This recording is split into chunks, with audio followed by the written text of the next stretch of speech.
जब अध्यात्म, सेवा और संस्कृति ये तीनों एक मार्ग पर एक साथ चलते हैं तो ऐसे तेजस्वी व्यक्तित्व का जन्म होता है जो न केवल ज्ञान देते हैं बल्कि जीवन जीने की कला भी सिखाते हैं। आज हमारे साथ मंच पर संत, एक समाज सेवक, युवाओं के प्रेरणा स्रोत, जिनकी वाणी में शांति है, दृष्टि में गहराई है और जीवन में सेवा का संकल्प है। वेदों की ध्वनि, गंगा की पवित्रता और ऋषिकेश के आध्यात्मिक आभा, इन तीनों का समन्वय जिनमें होता है वो है परमार्थ निकेतन। और परमार्थ निकेतन ऋषिकेश में है। स्वामी जी, पूज्य स्वामी चिदानंद सरस्वती जी उसके अध्यक्ष हैं। स्वामी जी, आपका बहुत बहुत स्वागत है भारत 24। बहुत धन्यवाद। जोरदार तालियां हो जाए, क्योंकि स्वामी जी कोई एक नहीं, दो नहीं, तीन नहीं, न जाने कितने अलग अलग क्षेत्रों में कार्य कर रहे हैं। और ये जो कार्य कर रहे हैं ये जीवन मानव कल्याण के लिए कर रहे हैं। आपका जो सफर है, जो आप काम कर रहे हैं वो अद्भुत है, अलौकिक है। और इसीलिए जब हम अलौकिक की बात करते हैं, अद्भुत की बात करते हैं, तो आज सबके जहन में सबसे पहले आता है महाकुंभ।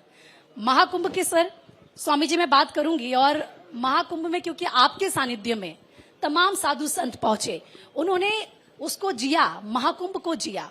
आपकी नजर में अगर मैं आपसे जानना चाहूं तो महाकुंभ के लिए आप क्या कहेंगे? आपकी नजर में महाकुंभ कैसा रहा?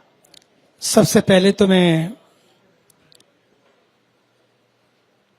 भारत 24, मुझे लगता है कि भारत 24 का दर्शन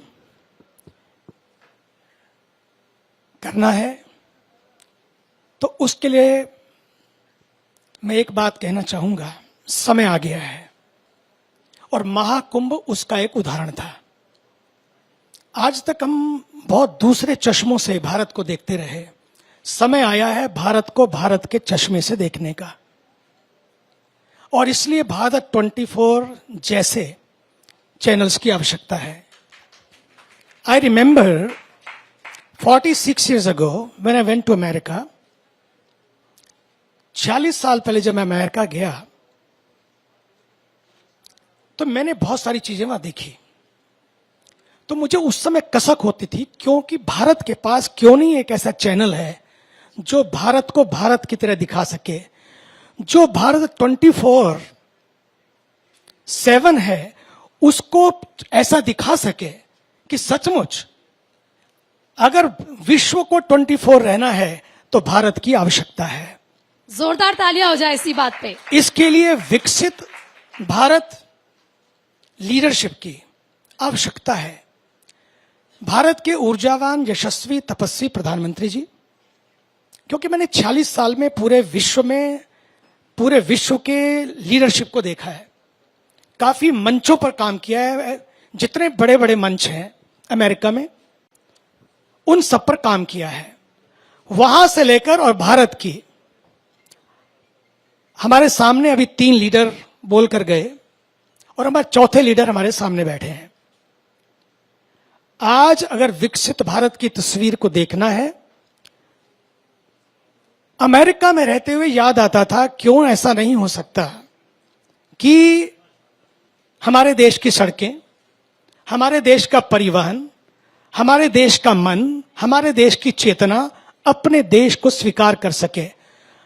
भारत के ऊर्जावान प्रधानमंत्री से लेकर हमारे माननीय गडकरी जी तक, और जो बीच में मिनिस्टर बोल के गए, मैं कहना चाहूंगा बड़े गौरव के साथ कि आज उस भारत का दर्शन उन्होंने करा दिया। पहले हनुमान चालीसा पढ़ते हुए लोग जाते थे जी, और आज हिंदुस्तान चालीसा पढ़ते हुए लोग पूरा विश्व उसको देख रहा है।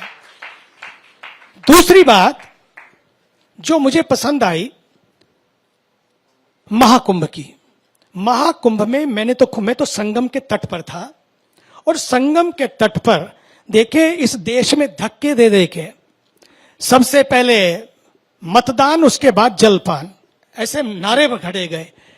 और नारे घड़े गए, सबसे पहले मतदान फिर जलपान। 64 करोड़ लोगों ने, इतना सब कुछ करने के बाद 64 करोड़ लोगों ने पिछली बार मतदान किया। लेकिन आपको पता है महाकुंभ में जितने लोग पहुंचे उसमें 67 करोड़ लोग पहुंचे। मतदान से भी ज्यादा ये मन दान था। सनातन के प्रति, सनातन की उस आस्था के प्रति जहां 99% जो लोग हैं उसमें से मैं चाहूंगा 85% सब यूथ थे, यंग थे, युवा थे। और दूसरी बात, लोग कहते हैं कि भारत बटा हुआ है, इसलिए हमारे योगी जी ने भी कहा बटोगे तो कटोगे, ये नारा दिया था। पर मैंने देखा वहां पर सारे घाट पटे थे, करोड़ों करोड़ों लोगों से, हर दिन हर शाम, सुबह से मैं तो 3 बजे जाता, 2 बजे जाता, 1 बजे जाता, हर बार गया मैं। सारे घाट पटे थे, फिर भी लोग कहते थे हम बटे थे।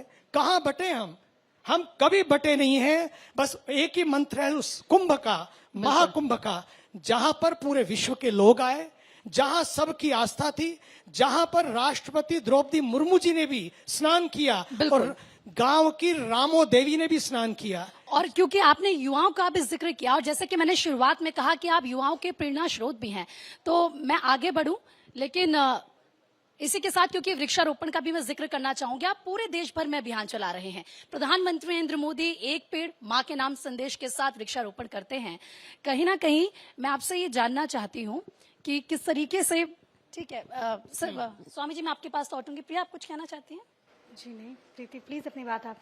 ठीक है, वृक्षारोपण का यहाँ पर हम जिक्र कर रहे हैं। सबसे पहले तो मैं ये आपसे जानना चाहूंगी कि कैसे पूरे देश भर में और कब आपने इसकी शुरुआत की, और दूसरा मैं ये भी आपसे समझना चाहती हूँ कि जब हम कहते हैं कि एक पेड़ माँ के नाम, तो इस संदेश के पीछे क्या ये मकसद है? क्योंकि हम देखते हैं कि पेड़ लगाते हैं, वो सूख जाते हैं, वो टूट जाते हैं, लेकिन माँ के साथ एक भावना जुड़ जाती है और फिर ये अभियान है, इसमें सब कोई जुड़ जाता है।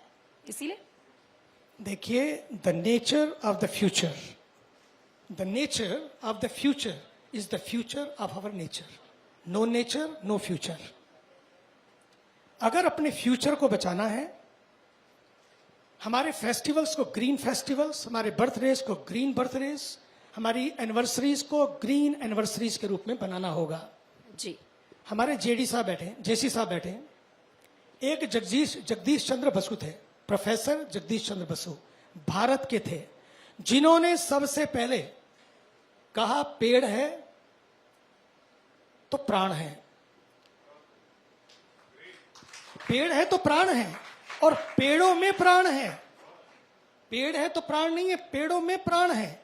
और आज दूसरे जेसी बैठे हैं यहां पर, उन्होंने तो पेड़ों में प्राण देखा, और इन्होंने हर प्राण में भारत को देखा। बिल्कुल जोरदार और तालियां। इसलिए भारत को अगर प्राणवान बनाना है तो आज पेड़े नहीं, पेड़ बांटो। ठीक है स्वामी जी, बिल्कुल इसी के साथ, क्योंकि समय की बहुत ज्यादा कमी है, लेकिन आप हर क्षेत्र में आगे बढ़ रहे हैं, युवाओं के लिए काम कर रहे हैं, विधवाओं के लिए काम कर रहे हैं, बिजनेस कैसे आगे बढ़े इसको लेकर काम कर रहे हैं। बहुत बहुत आपका आभार हमारे साथ यहाँ पर जुड़ने के लिए, और इसी के साथ बहुत बहुत शुक्रिया आपका। धन्यवाद।